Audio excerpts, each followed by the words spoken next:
Welcome to GNN. I am your anchor, Red Nebula, and here's what's happening in your part of the system. A tragic space accident tops a long list of fatal space news tonight. A large freighter-class ship carrying slagmite crystals was hit by interdimensional asteroids yesterday south of the Hotch Quadrant, spilling hundreds of billions of slagmites into the dark void. An estimated 3.2 million species of organic life have been eradicated due to the rampant strip mining of slagmites across the systems. No known areas of the galaxy have been affected by the spill yet. In other news, Overlord Roxnar Glofbar's Anti-Cobra Strike Team Task Force has pinpointed the location of one of the infamous group's bases.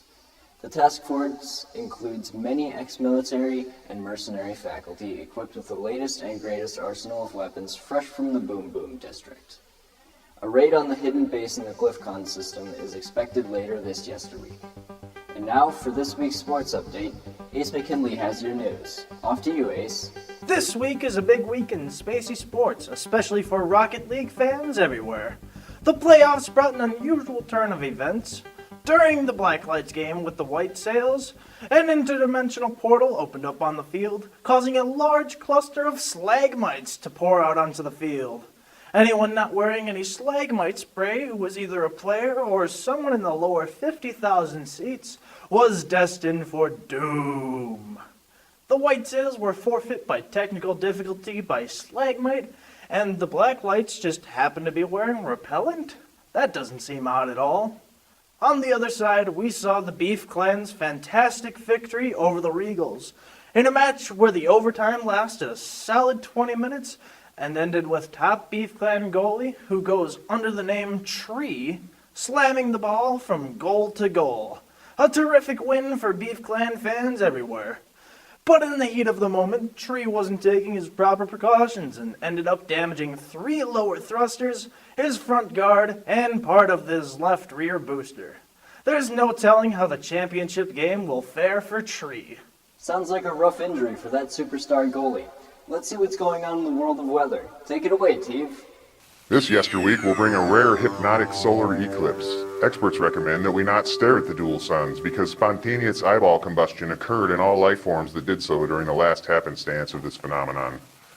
Thankfully for science and universe healthcare, I received a shiny new pair of sight lenses, but believe me, no one wants to feel the agony of charred sockets. Viewer Lindsay Opticus took this photo snap of the blood moon that darkly shone in the yestermonth. Unfortunately for citizens of the moon, it was actually their blood that we were seeing. A biofluorescent worm plague struck moon residents, causing stomach bleeding and purging of bodily fluids, which were visible on that lovely summer-fall evening. On the lighter side of the plague, inanimate humans in life suits drifting from the surface of the moon are causing the stunning light show as they burn on entry into our atmosphere. Looks like a few million someones forgot to recharge their gravity packs. The USSE is experiencing a crazy El Nino this summer-fall, with highs ranging from 16 Brazilian degrees Celsius to negative 60 Fahrenheit. Beach ball-sized hail is expected in Detroit and the rest of the So-So Lakes region. Don't forget your hard hats. Back to you, Red. Sounds like we're coming out of one rough patch and straight into another. To conclude this evening's broadcast, on behalf of all of us here at GNN, we would like to send our deepest condolences to the families of the 2 late GNN crew members, Herbert Venetian and Sparks Moonley. Herbie and Sparks were 2 writers here at GNN who transcended earlier in the broadcast when Electro Infernado came into the broadcasting station and shot them. The Venetian and Moonley family will both be sent "We're sorry" cakes in wake of the tragedy. That wraps up this week's news in your part of the system. As always, I am Red Nebula. Thanks for watching.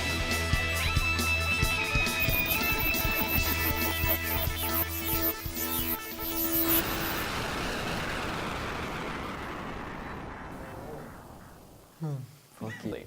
Let's see what's going on. I'm going to do that over again. Just keep it recording. I'm just going to do it over again. Sounds like a rough goalie for that soup. Sounds like a rough goalie. To conclude this evening's broadcast, on behalf of all of us here at GNN, we would like to send our deepest condolences. Cool.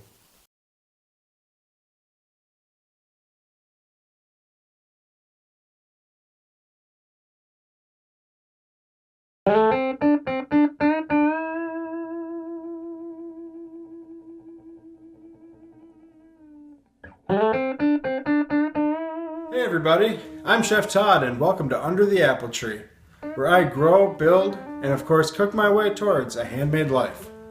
In an effort to find new ways to utilize this wonderful yard and entertain in unique ways, we've hosted a few movies in the orchard.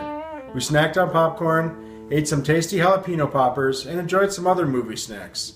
Easily a fun time every time. The hardest part was coming up with a screen, but this is what I learned. The materials needed for today's project are 2x4s cut to the following lengths: 5 at 96 inches, 1 at 89 inches, 4 at 27 inches, and 4 at 26.5 inches cut at 45 degrees on both ends. 4 at 6 inches, these can be scrap wood of a similar size as well. An 8.5 foot by 4.5 foot piece of blackout fabric, one 8 foot 2x2, and both 2-inch and 3-inch screws. I suggest an all-weather decking type. A loaded staple gun, and the height of this piece makes it difficult to easily assemble, so you're going to need a hand. Be sure to drill pilot holes so as not to split the wood. Frame out your stand with the 3 8-footers and the 89-inch board like so. No one sees the back, so I constructed it with angled and straight braces. I then built the feet with 8-foot boards held with angled braces. Again, use pilot holes and get help to assure a strong bond. You could also use concrete in 5-gallon buckets or put the legs right in the ground. I intend to take mine apart for easy storage, so I did it like this.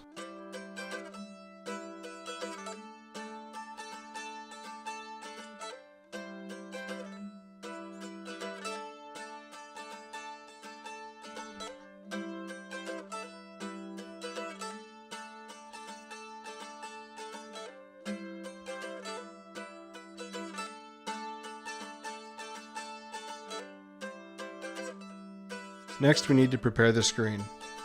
We're working inside to have a clean and adequately sized space. I mounted the fabric to a 2x2 using a staple gun. Space the staples 8 to 10 inches apart, taking care to keep the screen tight and straight. 3 holes have been pre-drilled to allow this board to be easily mounted and removed.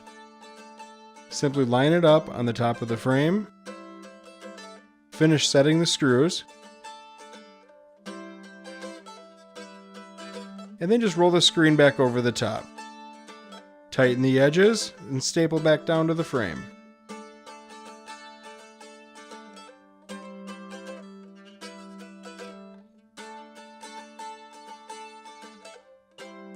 After connecting a DVD player and an audio source, we were able to sit back and really enjoy some movies in the backyard.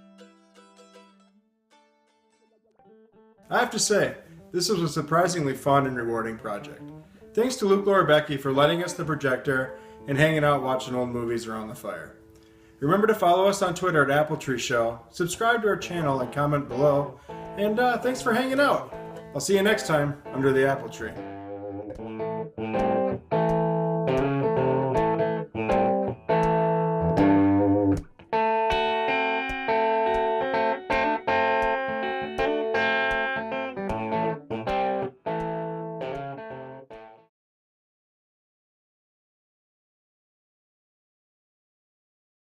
Hey, what's up? Brandon Palmer here with episode number 4 of Pigskin Pundits. Today we've got Jacob number 1 giving you NFL news and highlights as usual, and Jacob number 2 is going to give you the lowdown on pistol and shotgun formations. All that is coming up. Don't go away.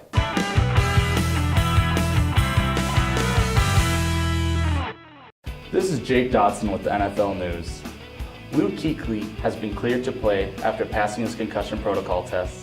Sad news for the Chiefs. Star running back Jamal Charles tore his ACL mid-third quarter against the Bears and is out for the remainder of the season. Veteran pass rusher DeMarcus Ware is out for at least 2 weeks after suffering a back strain in Sunday's matchup. The Arizona Cardinals have signed veteran free agent linebacker Dwight Freeney to a 1-year contract. After 18 years in the league, Charles Woodson finally intercepted Manning not once, but twice. But the sad news for Woodson is the Raiders lost the game. And it is finally over, guys. Aaron Rodgers' interception streak has ended with 2 picks against the Rams in Sunday's matchup. You may be not happy, but I am glad hearing the announcers not talk about it every week, how Aaron Rodgers hasn't thrown a pick in this certain amount of days. And that is all for this week of the NFL News. We're shooting out to Jacob number 2 with Pigskin Pundits Presents.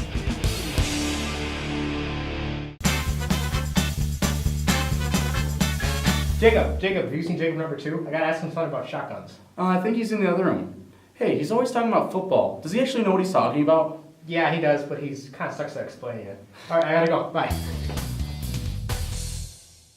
Jacob, there you are. You gotta tell me about pistols and shotguns. Okay.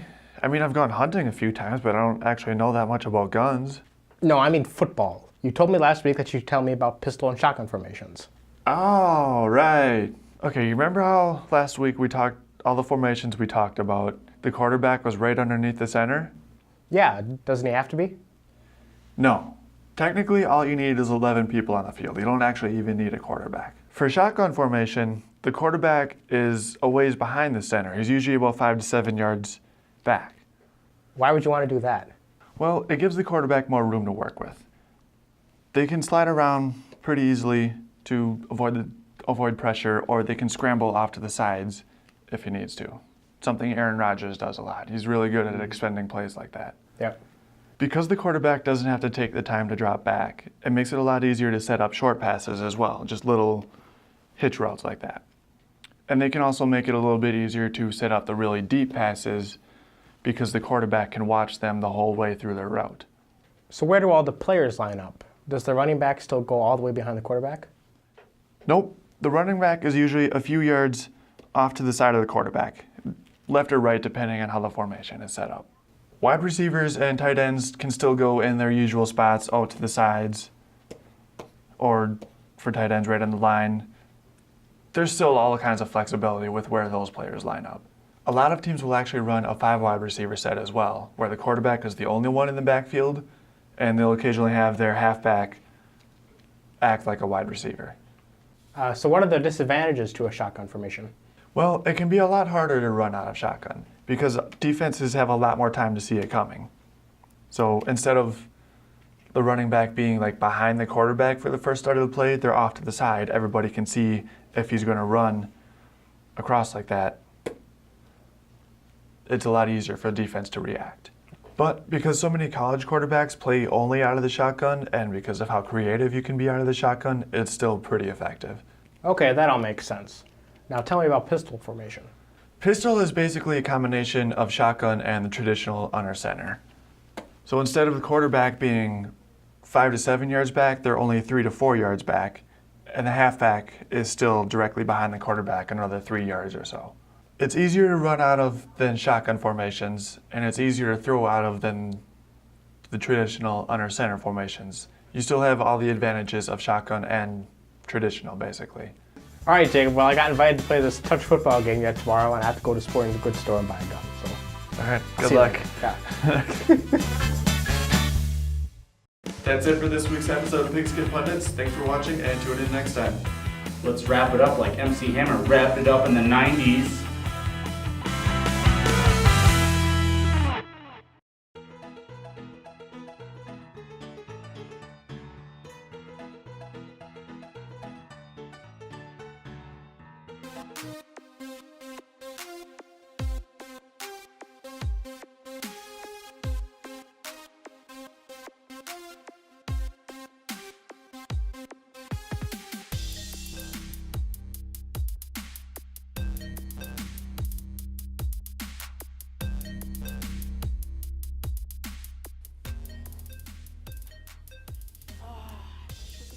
Ooh, hey, there's one. There's one right there, right there. Hurry up.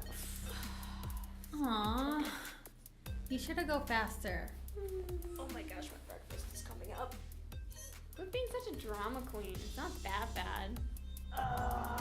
But you went 65 in a 30 zone to get to class on time. Hey, I had to get here. We were late last week. Wait. Can't be. What's No, that? motorcycle. All these stupid 10-minute parking spots. I mean, come on. I mean, we could park in the 1 hour parking lot or spot, but you get a ticket, and I don't want to pay for that. We could split it foursies, or maybe even just bill the school and say, hey, get more parking. Ooh, there's Oh, you one. Wait, You could probably park, not like if you went around. We gotta go around again. this is like, what, the 4th lap now? I would have thought people would have been gone by now. Oh, I like We're this. here at 11:30. Jeez, I come to class for like 2. Oh, I found one! Wait, is that it? Man. Yes.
Hello and welcome to another MTE Minute.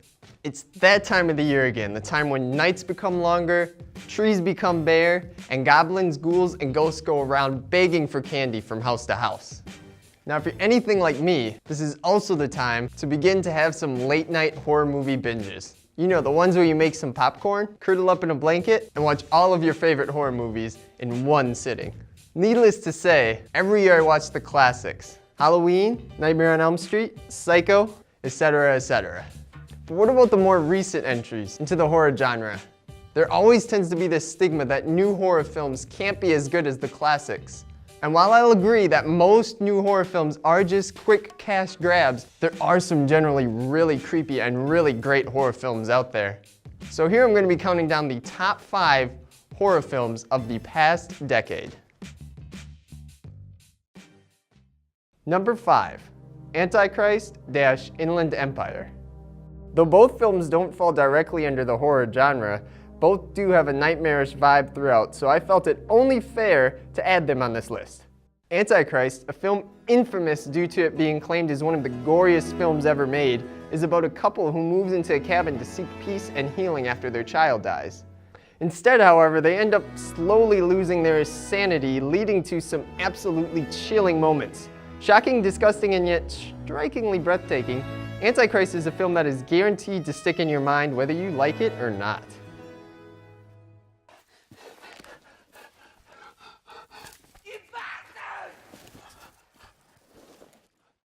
Now, according to IMDb, David Lynch's final film, Inland Empire, is about an actress that starts to adapt the persona of her character, with the world consequently becoming nightmarish and surreal because of it.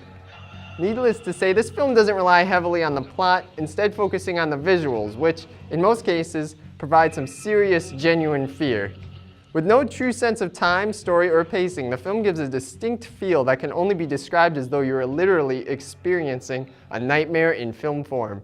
Truly terrifying.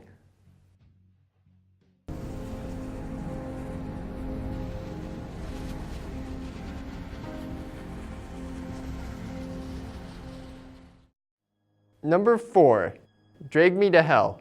In 4th place is the film Drag Me to Hell, directed by the legendary Sam Raimi. As with his Evil Dead trilogy, Sam is able to create an insanity-filled atmosphere that is both frightening as it is hilarious. In it, we follow a young woman who denies an old lady a loan, only to then consequently have the old lady curse her.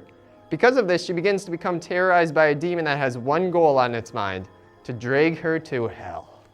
This leads to some seriously tense, nerve-wracking moments, and though a lot of the scares are caused by pop-ups and gross-outs, Sam has the ability to make it feel cool, fresh, and of course, creepy.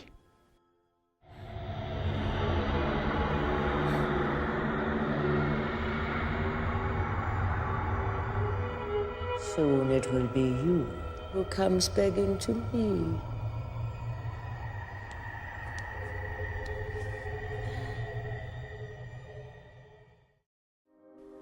Number 3, The Babadook. Probably the horror film with the most heart on this list is The Babadook. This critically acclaimed film follows a woman who accidentally sets free a monster after reading a book titled Mr. Babadook to her son. As a result, the monster known as the Babadook begins to torment them both. Producing an uncanny atmosphere, the Babadook doesn't rely on cheap scares, but instead focuses on true terrors through tension, symbolism, and story-based elements, making it a great watch.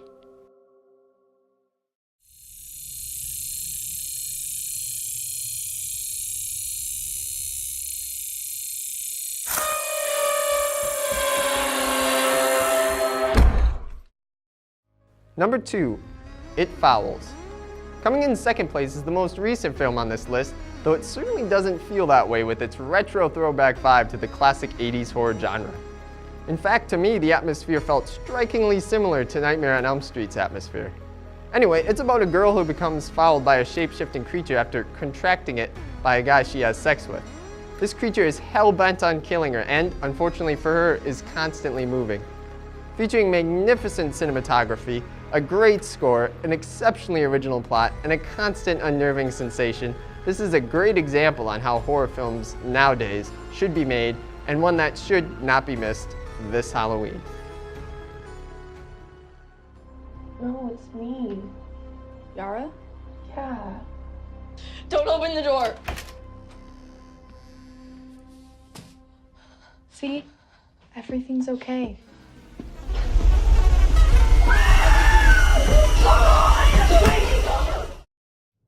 Number 1, Let the Right One In.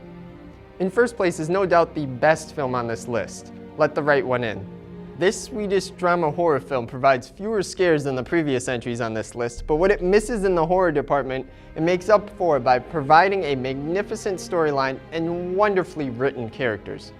The story itself revolves around a boy, Oscar, whose only friend is a strange, mysterious young girl, Eli, who he met one night after playing in the apartment's playground. Supplying a creative premise, boosting fantastic performances, and for providing a non-traditional horror genre narrative, Let the Right One In deserves its status as being one of the best vampire films ever, and as my favorite horror film of the past decade.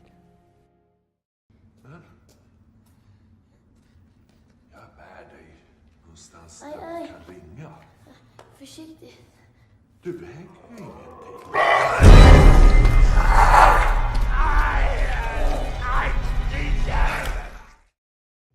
So what's your favorite horror film to watch on Halloween? Did you agree with my choices? Make sure to drop a comment below and subscribe. And of course, for anything TC Weekly related, make sure to check out tcweekly.org.